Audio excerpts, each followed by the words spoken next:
बिस्मिल्लाहिर्रहमानिर्रहीम। अस्सलाम वालेकुम व्यूवर्स। हाशमी ऑर्गेनिक फार्मिंग में खुश आमदीद। अज़ीज़ साथियों, सब्ज़ियाँ हमारी रोज़ाना खुराक का अहम जुज़्व हैं। इनमें तमाम किस्म के मादनी नमकियात, विटामिन्स, प्रोटीन, कार्बोहाइड्रेट्स और बीमारियों के ख़िलाफ़ क़ुव्वत मुदाफ़त रखने वाले अज्जा काफ़ी मिक़दार में पाए जाते हैं। दोस्तों, सब्ज़ियों का बाकायदा इस्तेमाल हाज़मा की कारकर्दगी को बेहतर बनाता है और मुख्तलिफ़ बीमारियों से बचने में मदद करता है।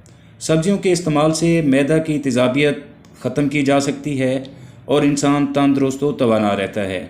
हमारे मुल्क में सब्ज़ियाँ का जो इस्तेमाल है फ़ीकस वो 140 ग्राम यौमिया है, जबकि मुतवाज़न ग़िज़ा के लिए ये 280 ग्राम फ़ीकस होना चाहिए। बहरहाल दोस्तों, घरेलू पैमाने पर सब्ज़ियों की काश्त के लिए 1 मुरब्बा फ़ीट जगह से लेकर 5 मरला जगह भी इस्तेमाल की जा सकती है। मसलन घर का सेहन, छत, मिट्टी के गमले, खाली बोरियां, लकड़ी के बॉक्स और थर्मोपोर वगैरह। सब्जियों की काश्त न सिर्फ सेहत अफ़ज़ा और अच्छा माहौल मुयस्सर करती हैं, बल्कि घरेलू पैमाने पर उगाई हुई सब्जियां बहुत ज़्यादा सस्ती, स्प्रे और दीगर गलाज़तों से पाक होती हैं।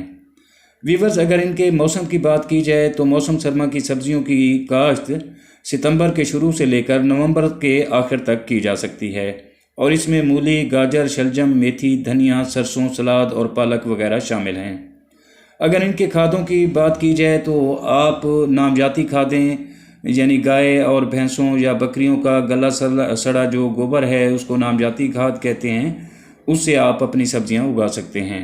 तो व्यूअर्स, चंद अहम गुजारिशात हैं कि घरेलू पैमाने पर सब्जियां उगाते वक्त चंद बातों का ख्याल रखना ज़रूरी होता है। नंबर 1, सब्जियों की बर वक्त काश्त अच्छी पैदावार की ज़ामिन होती है।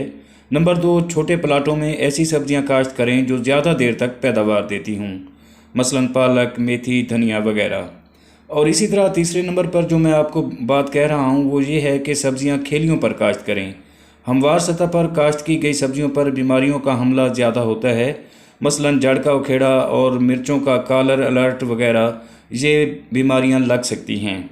तो इसी तरह दोस्तों, चौथे नंबर पर जो है सब्जियों के लिए ऐसी जगह का इंतखाब करें जहां धूप कम से कम 8 घंटे रहे। सायादार जगहों पर सब्जी का उगाव और बढ़ोतरी मुतासर होती है। और पाँचवें नंबर पर दोस्तों है कि जड़ी बूटियों को बजरिया, रंबा या हाथों से तलफ करें। इसके अलावा छठे नंबर पर जो बात आती है वो होती है कि मुख्तलिफ़ कंटेनर्स मसलन गमले, टोकरियाँ और टीन के डब्बे, प्लास्टिक के डब्बे, प्लास्टिक के शॉपर बैग, पुराने टायर वगैरह में घरेलू पैमाने पर सब्जियां काश्त की जा सकती हैं। अच्छी पैदावार के हसूल के लिए इनमें एक हिस्सा मिट्टी, एक हिस्सा फल और एक हिस्सा पत्तों या गोबर की गली सड़ी खाद मिक्स करके डालें। पौधों की बढ़ोतरी के लिए इसमें नमी सूखने ना दें और ज़्यादा पानी भी ना दें ताकि पानी कंटेनर से बाहर ना निकले या लीक ना हो।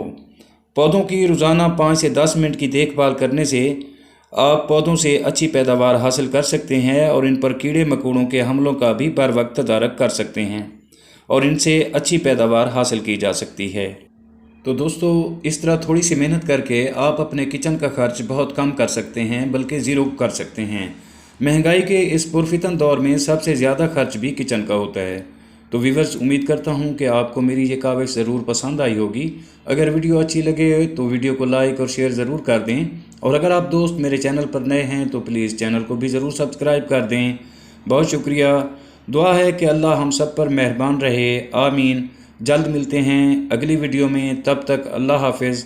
व्यूअर्स, बुखार है, तबीयत बहुत ख़राब है, लेकिन वीडियो डालना होती है तो अगर कोई मिस्टेक हुई हो तो प्लीज़ माफ़ कीजिएगा। अल्लाह।